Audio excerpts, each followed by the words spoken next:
बिस्मिल्लाहिर्रहमानिर्रहीम। अस्सलामुअलैकुम दोस्तों, मैं हूं एहसान और आप देख रहे हैं स्टोरी स्पीकर यूट्यूब चैनल। दोस्तों, इससे पहले हमारे चैनल पर आप स्नाइपर 2.0 की 10 एक साथ सुन चुके हैं। अब किस्त 11 मुलाहिजा कीजिए। और दोस्तों, आज की इस एपिसोड को शुरू करने से पहले आपको एक ख़ास बात बताता चलूं कि स्नाइपर 2.0 की इसके बाद आने वाली एपिसोड्स आपको हमारे दूसरे चैनल पर मिलेंगी। इसकी वजह भी मैं आपको बता दूं और उस चैनल का नाम भी मैं आपको बताता हूं। वजह यह है कि YouTube पर न्यू अपडेट के मुताबिक दिन में 3 वीडियोस अपलोड की जा सकती हैं।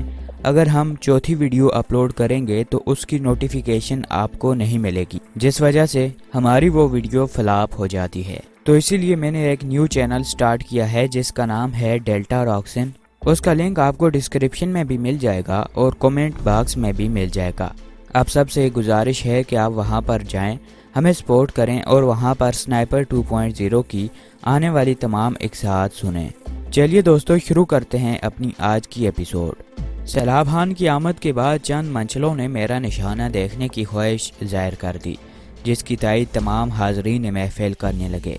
मैंने भी ख्वामख्वाह के बहानेबाजी से गुरेज करते हुए नौशाद गुल के हाथ से स्टायर स्नाइपर ले ली कि स्टायर क्लाशनकोव से कई ज़्यादा बेहतर थी। नौशाद को मैंने बैठक के एक दीवार के साथ एक सफ़ेद चादर लटकाने का कहा। इस बात में सर हिलाकर उसने एक आदमी से चादर लेकर दीवार से लटका दी। दूसरी दीवार के साथ खड़े होकर मैंने 20 गोलियां तेज़ रफ्तारी से फायर की। जो ही एक मैगज़ीन खाली करता, नौशाद गुल मुझे भरी मैगज़ीन पकड़ा देता। ज़्यादातर लोग इस बात पर हैरान थे कि इतनी चौड़ी चादर पर निशानाबाजी करके मैं कौन सी महारत का सबूत दे रहा हूँ, लेकिन किसी ने ज़ुबान से कुछ न कहा था। फायर ख़त्म करते ही तमाम को कहा वो करीब जाकर चादर को देख लें। चादर के करीब जाकर वो हैरानी से चीख पड़े, क्योंकि चादर पर मैंने गोलियों के ज़रिए अंग्रेज़ी ज़ुबान में SS लिखा था और ऐसा करना किसी आम शख्स के लिए मुमकिन ही नहीं है। ये मुजाहिरा देखकर सैलाब खान ने बेसाख्ता कहा, अब तो लगता है नौशाद गुल आपके मुतल्लिक कुछ बता ही नहीं पाया था। बाकी लोग भी पहले से ज़्यादा मरगूब नज़र आने लगे थे, जबकि मैं खुद को खासा हफीफ महसूस कर रहा था। बार बार तारीफ़ी कलमात सुनकर मुझे उलझन महसूस हो रही थी। कोई मेरी पीठ थपथपा रहा था तो कोई तारीफ में रुतबुल लसान था और कोई मेरा शागिर्द बनने पर तुला हुआ था। शाम की नमाज के बाद खाना खाया गया और उसके बाद महफिल मौसीकी थी। रबाब और घड़े के मिलाप ने अजीब समा बांध दिया था। मकामी गुलकार की आवाज़ खासी दिलकश थी। पश्तो टपे सुनते ही पलवशा दम से मेरे ख्यालों में आ कूदी।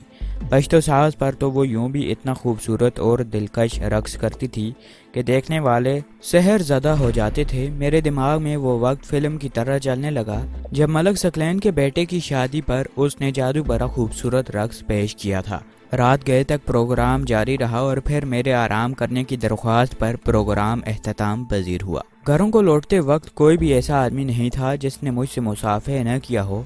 नौशाद गुल जब जाने लगा तो उसे मैंने रोक लिया। तमाम के रुखसत होने के बाद मेरे पास सैलाब खान और नौशाद गुल ही रह गए थे। मैं सरदार सैलाब खान को बोला, सरदार अगर इजाज़त हो तो मैं नौशाद से चंद ज़रूरी बातें पूछना चाहता हूँ। हाँ हाँ, क्यों नहीं। जहाँ दीदा सरदार फ़ौरन मेरे मुतमए नज़र तक पहुँच गया था। अलविदाही मुसाफे करके वो भी चला गया। नौशाद गुल, क्या मैं ये उम्मीद कर सकता हूँ कि जो पूछूंगा आप उसका सही जवाब देंगे? ज़ीशान भाई, सरदार कबील खान और उसके बाद बनने वाले सरदारों में से कोई भी ना तो मेरा रिश्तेदार था और ना किसी से मेरी जज्बाती वाबस्तगी ही थी। मेरा उनसे ताल्लुक़ फ़क्त मालिक और मुलाजिम का था। इसीलिए आपने जो पूछना है बेझिझक होकर पूछें। अगर मुझे मालूम हुआ तो कभी नहीं छुपाऊंगा। वो मेरे असल नाम से वाकिफ़ था। अल्बर्ट ब्रोक, ट्रेसी और वालकर और कर्नल कोलन फील्ड में से किस को जानते हो? उसने इस बात में सर हिलाया। तीनों को जानता हूँ। मैंने पुरजोश लहजे में पूछा, ये तीनों या इनमें से कोई एक मुझे कहाँ मिल सकता है? मैंने एक बार सनोबर खान के साथ अल्बर्ट ब्रोक और काली लड़की को गजनी में पहुँचाया था। अब ये मालूम नहीं कि वो मुस्तकिल वही हैं या कहीं और चले गए हैं। मैं गजनी तक कैसे पहुँच सकता हूँ? यहाँ से आपको मरना गेर जाना होगा, वहाँ से पक्तिया नज़दीक ही है।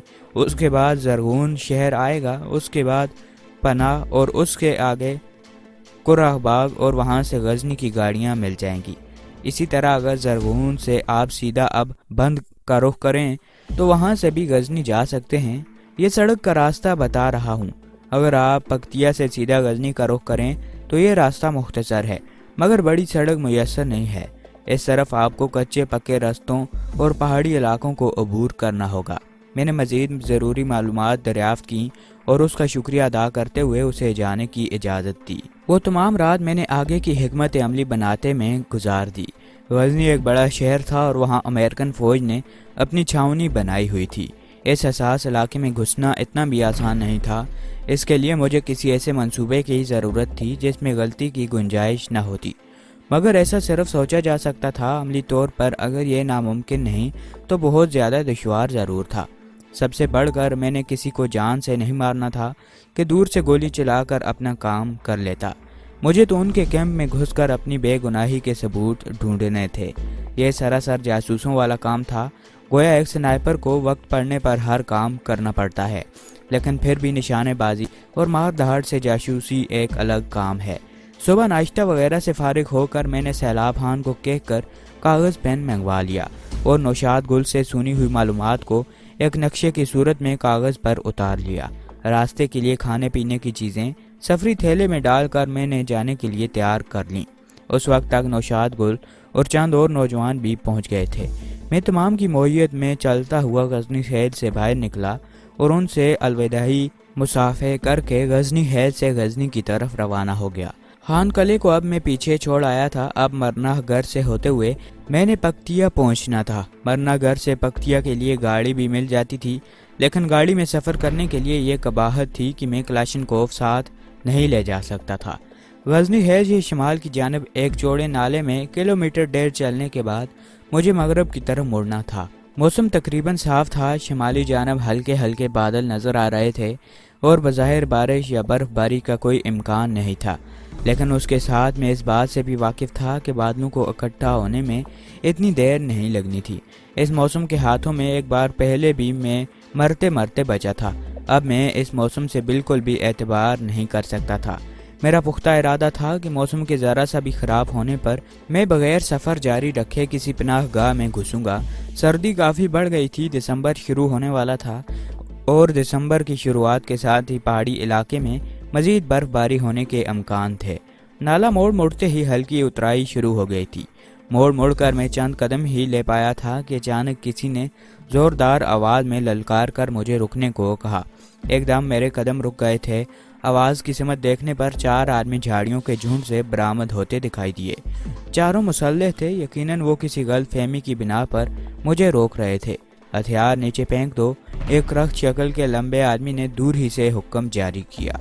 शायद आप लोगों को कोई गलत फहमी हुई है। मैं बकवास बंद करो और हथियार नीचे फेंको। इस मर्तबा उसने क्लाशनकोफ मेरी जानिब तान का दरश्त लहजे में कहा। अफसोस भरे अंदाज में सर हिलाते हुए मैंने क्लाशनकोफ को नीचे रख दिया। पीछे हो जाओ, उसने हथियार से दूर होने का इशारा किया। मैं चंद कदम लेकर हथियार से दूर हो गया। उन चारों के चेहरे पर छाए खुशूनत भरे तासरात मुझे हैरान किए हुए थे। लंबे आदमी ने करीब पहुंचकर बगैर शनाख्त पूछे गरेबान से पकड़कर झटका देते हुए मुझे दूर फेंक दिया। तुम्हारे साथ काफ़ी हिसाब किताब बाकी है। बेगैरत शख्स उसके लहजे में शामिल ऐज़ व अदब ने मुझे हैरान किए दे रहा था। उसके अंदाज पर मुझे इंतहाई गुस्सा आ गया था, लेकिन अपनी जानिब उठी 3 क्लाशनकोफों की मौजूदगी में मैं कोई ख़तरा मोल नहीं सकता था। गुस्से का कड़वा घूंढ रहे मैंने हतल वसा नरम लहजे में कहा, देखो भाई साहब, यकीनन तुम्हें कोई गलतफहमी हुई है। मैं मुसाफिर हूँ और इससे पहले मैंने आप लोगों को नहीं देखा। तुम मुसाफिर थे, लेकिन गजनी हैल कबीले के साथ मिलकर तुमने हमारे बंदों को नाकारा किया है। इस बात से तुम वाकिफ होगे। तुम्हारा क्या ख्याल है?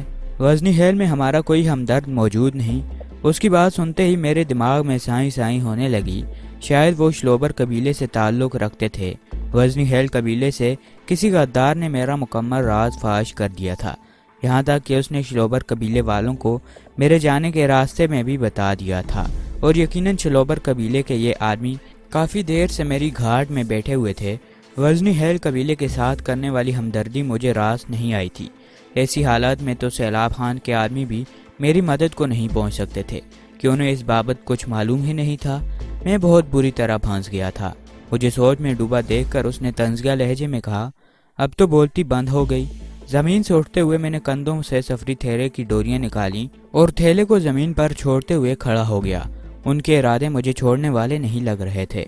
میں نے صلح کی ایک اور کوشش کرتے ہوئے کہا، آپ کو ساری بات معلوم نہیں ہے بھائی صاحب، میں واقعی مسافر ہوں اور غزنی ہیل والے مجھے آپ کا آدمی سمجھ کر پکڑ کر لے گئے تھے، اور اس سے پہلے کہ میں ان کی غلط فہمی دور کر کے اپنا سفر جاری رکھ پاتا آپ لوگوں نے انہیں گھیر لیا اور میں بے گناہ پھنس گیا۔ اس کے بعد گزشتہ رات وہ گھیرا توڑ کر نکل بھاگے، میں بھی ان کے ساتھ تھا۔ اب اس میں میرا کیا قصور ہے؟ وہ زہرہن لہجے میں بولا۔ تمہارا قصور یہ ہے کہ بھاگنے کا سارا منصوبہ تمہارا تھا اور کل دن بھر تم ہمارے آدمیوں کو زخمی کرتے رہے ہو۔ تمہاری ہی ترکیب سے ہمارے کئی آدمی جان سے گئے ہیں۔ انہیں خبر دینے والا معاذ پر نہیں گیا تھا، ورنہ ہمارا کل کا منصوبہ کامیاب نہ ہو پاتا۔ یقیناً اسے کل لڑائی سے لوٹنے والوں ہی میں سے میرے بارے میں معلوم ہو پایا تھا، اور اپنے کرم فرماؤں تک اس نے فوراً ساری بات پہنچا دی تھی۔ میں نے صفائی پیش کرتے ہوئے کہا، میں نے آپ کے کسی بھی آدمی کو جان سے نہیں مارا۔ انہیں ٹانگوں اور بازوؤں میں گولی مار کر نکارا تو کیا ہے نا؟ میں بھی تمہیں جان سے نہیں ماروں گا، بس دونوں ٹانگوں اور بازوؤں میں گولی ماروں گا۔ یہ کہتے ہوئے اس نے کلاشنکوف میری جانب سیدھی کی۔ اس کے کلاشنکوف سیدھے کرتے ہی میں نے حرکت کرنے کا فیصلہ کر لیا تھا۔ اس کے تیور دیکھ کر واضح لگ رہا تھا کہ وہ جو کہہ رہا تھا ویسا ہی کرنا چاہتا تھا۔ میں نے ہاتھ سر سے بلند کرتے ہوئے کہا، اچھا میری آخری بات سن لو، اس کے بعد جو مرضی میں آئے کرنا۔ سناؤ۔ میری بے بسی سے لطف اندوز ہوتے ہوئے اس نے کلاشنکوف کی بیرل زمین کی طرف جھکائی۔ اس وقت تک میں ایک سرسری نظر تینوں پر ڈال چکا تھا۔ وہ تمام اس کے عقب میں کھڑے تھے اور وہ سب اس کے آگے کھڑے مجھے گھور رہے تھے۔ ہمارے درمیان بس 2-3 قدموں کا فاصلہ تھا، باقی تینوں اس سے چند قدم دور تھے۔ ان تمام کے انداز میں بے پرواہی تھی۔ اس کی کلاشنکوف کا رخ نیچے کی طرف ہوتے ہی میں نے رکن بھرے ہوئے اس کے قریب ہوا، اور اس سے پہلے کہ میرا ارادہ اس پر ظاہر ہوتا میں نے کلاشنکوف کی بیرل کو پکڑ کر اس کے دہانے کا رخ خود سے موڑتے ہوئے اپنے گھٹنے کو زوردار انداز میں اس کی ٹانگوں کے درمیان اٹھا دیا۔ اوہ کی آواز کے ساتھ وہ نیچے جھکا اور میں نے ایک جھٹکے سے کلاشنکوف اس کے ہاتھ سے چھین لی۔ یہ سب کچھ اس شرط سے ہوا تھا کہ وہ تینوں ہکا بکا کھڑے رہ گئے تھے۔ ان کے وہم و گمان میں بھی نہیں تھا کہ کچھ ایسا بھی ہو سکتا ہے۔ میں نے مشاہدہ کیا تھا کہ اس علاقے میں اکثریت ایسے لڑاکوں کی تھی جو صرف ہتھیار کا استعمال ہی جانتے تھے۔ جسمانی داؤ بھیج سے وہ لوگ نابلد تھے۔ البتہ مجاہدین کے کیمپوں میں حالی حال لڑنے کی بھی تربیت دی جاتی تھی۔ دہشت گردوں میں بھی کافی اکا دکا آدمی ایسے مل جاتے تھے جو ہاتھ پیر کا استعمال جانتے ہوں، مگر ایسے لوگ بہت کم تعداد میں ہی مجھ سے ٹکرائے تھے۔ کلاشنکوف ہاتھ میں آتے ہی میں نے اس کا بٹ زوردار انداز میں گھٹنوں کے بل جھکے آدمی کے سر میں مارا۔ وہ منہ کے بل نیچے گر گیا تھا۔ اس کے ساتھ ہی میں نے بیرر کا رخ ان تینوں کی طرف موڑ دیا۔ وہ تینوں بھی ابتدائی جھٹکے سے سنبھل کر حواسوں میں آئے، لیکن انہوں نے ذرا بھی دیر کر دی تھی۔ جب تک کلاشنکوف کا رخ میری طرف کرتے میں ٹریگر دبا چکا تھا۔ 2 بندے ٹانگوں میں گولی کھا کر چینکتے ہوئے نیچے گر گئے تھے۔ تیسرے آدمی نے ٹریگر دبانے کے ساتھ ہی پیچھے کی جانب چھلانگ لگا دی تھی۔ اس نے کلاشنکوف بریسٹ پر سیٹ کی ہوئی تھی۔ اگر وہ تیزی میں درستی نہ بھول جاتا تو یقیناً آج میں کہانی سنانے کے لیے زندہ نہ ہوتا۔ ٹریگر دباتے ہی چونکہ اس نے پتھر کی جانب چھلانگ لگائی تھی، اسی لیے بیرر کا رخ مجھ سے بائیں طرف ہو گیا تھا۔ اس کے باوجود مجھے بائیں بازو میں شدید جلن کا احساس ہوا۔ اس کے جلد بازی میں فائر کیے گئے بریسٹ میں سے ایک بھولی بھٹکی گولی میرے بازو کا مزاج پوچھ چکی تھی۔ اچانک ڈھلان کی طرف سے شدید فائرنگ ہونے لگی۔ گولیاں میرے دائیں بائیں لگی تھیں۔ اگر میرے سامنے کا ایک آدمی بے ہوش نہ پڑا ہوتا تو ان لوگ گولیوں کا نشانہ میرے جسم نے بننا تھا۔ میں نے فوراً خود کو زمین پر گرایا اور قریبی پتھر کے پیچھے رینگ گیا۔ میرے بائیں بازو میں جلن تو ہو رہی تھی، مگر بازو ٹھیک ٹھاک کام کر رہا تھا۔ اس کا صاف مطلب یہی تھا کہ گولی میرے بازو کو چھوتے ہوئے گزر گئی تھی۔ اب اسی پتھر کو نشانہ بنایا جا رہا تھا جس کے پیچھے میں چھپا تھا۔ اوپر والوں سے زیادہ مجھے اس آدمی سے خطرہ تھا جو نالے میں ہی چھپا تھا۔ آڑ کے دائیں جانب سے اس طرف نظریں دوڑانے پر مجھے ایک کلاشنکوف کی بیرل اپنی جانب اٹھی نظر آئی۔ اس کا باقی جسم پتھر کے پیچھے غائب تھا۔ 1-2 چھوٹے چھوٹے برسٹ چلا کر وہ مجھے اپنے ساتھ الجھانے کی کوشش کرنے لگا۔ اس کا جسم تو نظر نہیں آ رہا تھا، فقط کلاشنکوف پتھر کے پیچھے سے جھلک رہی تھی۔ کوئی چارہ نہ دیکھ کر میں نے کلاشنکوف کے اوپر نشانہ سادھتے ہوئے ٹریگر دبا دیا۔ اس فاصلے سے نشانہ خطا ہونے کا سوال ہی پیدا نہیں ہوتا تھا۔ گولی کلاشنکوف کے فرنٹ ہیڈ گارڈ پر لگی تھی۔ کلاشنکوف اس کے ساتھ ہاتھ سے چھوٹ پڑی تھی۔ میں نے فوراً کلاشنکوف کا رخ ڈھلان کی طرف کرتے ہوئے سیفٹی لیور کو بریسٹ پر سیٹ کیا اور ٹریگر دبا دیا۔ 2-3 गोलियों के बाद ट्रंच की आवाज़ ने मुझे क्लाशनकोव के खाली होने की बुरी खबर सुनाई। यकीनन क्लाशनकोव की मैगजीन भरी हुई नहीं थी, क्योंकि मैं तो चंद गोलियां ही फायर कर सका था। मेरी अपनी क्लाशनकोव ज़रा फासले पर पड़ी थी। वहां तक जाने के लिए मुझे दुश्मन के सामने ज़ाहिर होना पड़ता, जिसका नतीजा मौत की सूरत में भी ज़ाहिर हो सकता था। टांगों पर गोलियां खाने वाले कराहते हुए अपनी जगह पर तड़प रहे थे। यकीनन उन्हें तिबी इमदाद की ज़रूरत थी, वरना ज़्यादा खून बहने की वजह से उन्हें जान के लाले पड़ सकते थे। उसी वक्त नाले मोड़ से होने वाली फायरिंग की आवाज़ ने मुझ पर यह रूह फरसा इंकशाफ किया कि वहाँ पर दुश्मन की काफ़ी पार्टियाँ मौजूद थीं। वहाँ मजीद लेटना भी मौत को दावत देने के बराबर था। थोड़ी देर बाद उन्होंने मुझे चारों तरफ से घेर लेना था, और एक बार अगर मैं उनके हाथ चढ़ गया तो मेरी ज़िंदगी की ज़मानत जब्त होते देर न लगेगी। उस पत्थर से 20-25 गज दूर झाड़ियों का झुंड था। वहाँ तक पहुँचकर मैंने अपने फरार में आसानी पैदा कर सकता था। झाड़ियों तक पहुंचने के लिए मुझे जल्दी करना थी, वरना दुश्मन के नज़दीक पहुंचने के बाद यह मुमकिन न रहता। दुश्मन इसीलिए भी दूर दूर थे कि उनके ख्याल के मुताबिक मैं मुसल्लह था, जबकि मैं बगैर एमुनेशन के बिल्कुल बेदस्त व बपा हो गया था। मैं अभी इसी सूरत हाल से निकलने की जहनी वर्जिश ही कर रहा था कि बेहोश पड़े आदमी के जिस्म में हरकत पैदा हुई और वो सर झटकते हुए उठ बैठा। मेरी क्लाशनकोव उससे 2-3 कदम ही दूर पड़ी थी। मैंने नेफे में 38 बोर पिस्तौल निकाल कर काक करते हुए हाथ में पकड़ लिया। होश में आते ही वो चंद लम्हे कनपट्टी मसलने के बाद जमीन पर हाथ टेकते हुए उठने लगा। उसी वक्त खतरा मोल लेने का फैसला करते हुए मैं रखन भरे अंदाज में पत्थर के पीछे से निकला, और उससे पहले कि वो मुकम्मल खड़ा हो पाता उसका दायां बाजू मरोड़ते हुए मैंने उसकी पीठ अपनी छाती से लगा ली। पत्थर के अकब में छुपा वो आदमी जिसकी क्लाशनकोव को मैंने निशाना बनाया था, मुझे अपने साथी के साथ मसरूफ देखकर उसने पत्थर के पीछे से निकलकर अपनी क्लाशनकोव उठानी चाहिए। बाएं हाथ से अपने असीर के कलाई थामते हुए मैंने दाएं हाथ में पकड़ा 30 बोर पिस्तौल क्लाशनकोव की तरफ बढ़ने वाले शख्स की तरफ सीधा किया और ट्रिगर दबा दिया, मगर गोली फायर नहीं हुई थी। इस तरह के मकामी असले का सबसे बड़ा मसला यही होता है कि बगैर किसी वजह के रुक जाता है। उस वक्त मुझे गुलगारे को तोहफा दिए हुए गलाग की सख्त महसूस हो रही थी। उस बेचारी ने तो इसरार भी किया था कि मैं पिस्तौल अपने साथ ले जाऊं, मगर उस वक्त मुझे किसी ऐसी सूरत हाल में फंसने का गुमान नहीं था।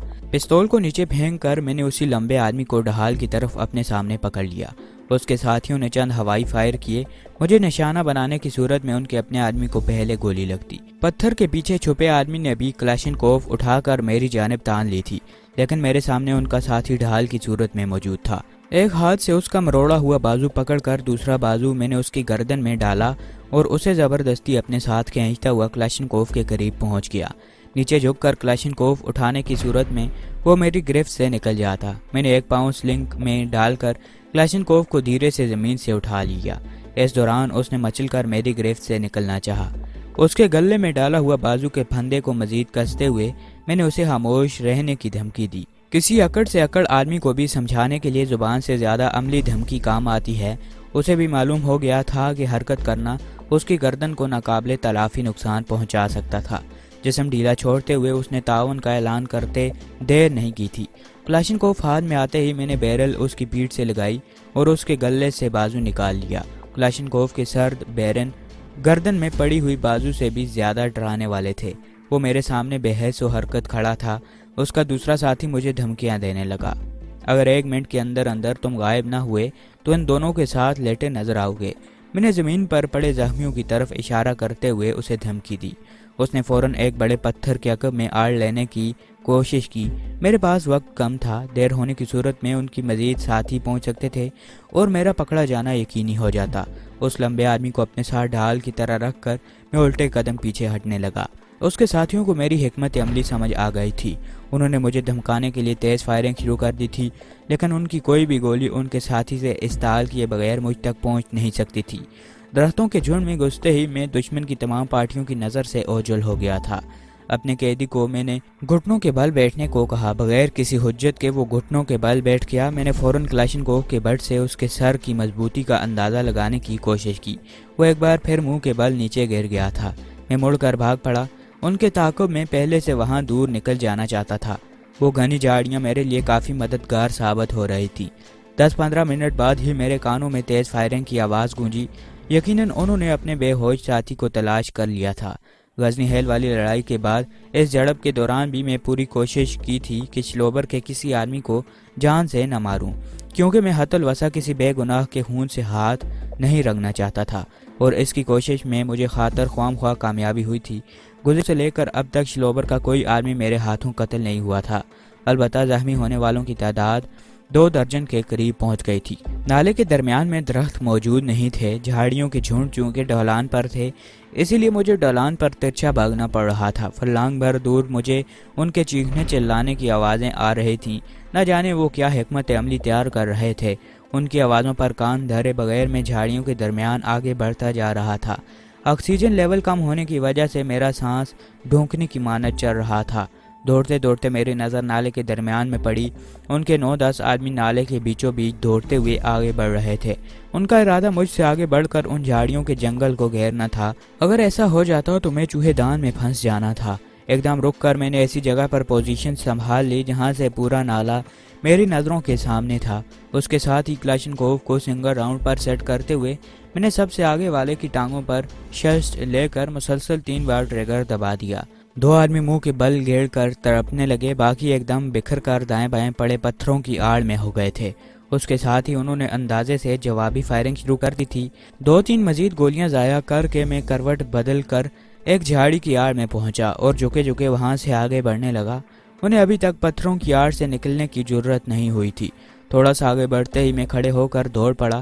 کلومیٹر بھر آگے نالا 2 حصوں میں تقسیم ہو رہا تھا، اور ان کے وہاں تک پہنچنے سے پہلے مجھے اگلے نالے میں پہنچنا تھا، کیونکہ جلد ہی انہیں یقین ہو جانا تھا کہ میں آگے بڑھ گیا ہوں، اور اس کے بعد وہ تیز رفتاری سے نالا موڑ تک پہنچ سکتے تھے۔ میرے بائیں بازو میں ہلکی جلن اور اچھا خاصا درد ہو رہا تھا۔ یقیناً گولی نے کافی گہری خراش ڈالی تھی۔ اپنے بازو کی جلد پر مجھے خون کی نمی محسوس ہو رہی تھی، لیکن میرے پاس اتنا وقت نہیں تھا کہ رک کر بازو کی پٹی وغیرہ کر سکتا۔ بس اطمینان تھا تو اتنا کہ گولی بازو کو زیادہ نقصان نہیں پہنچا سکی تھی اور رگڑ کھاتے ہوئے نکل گئی تھی۔ دوستو، آج کی اس ایپیسوڈ میں بس اتنا ہی۔ ملیں گے اگلی ایپیسوڈ میں ہمارے دوسرے چینل پر، جس کا نام ہے ڈیلٹا راکسن۔ آپ سب سے گزارش ہے کہ آپ اس چینل پر جائیں، اس کو سبسکرائب کریں اور وہاں پر آنے والی سنائپر کی ساری ایک ساتھ دیکھیں۔ ملیں گے اگلی ایپیسوڈ میں، تب تک مجھے دیجیے گا اجازت۔ اللہ پاک آپ سب کا حافظ و نگہبان۔ وعلیکم السلام۔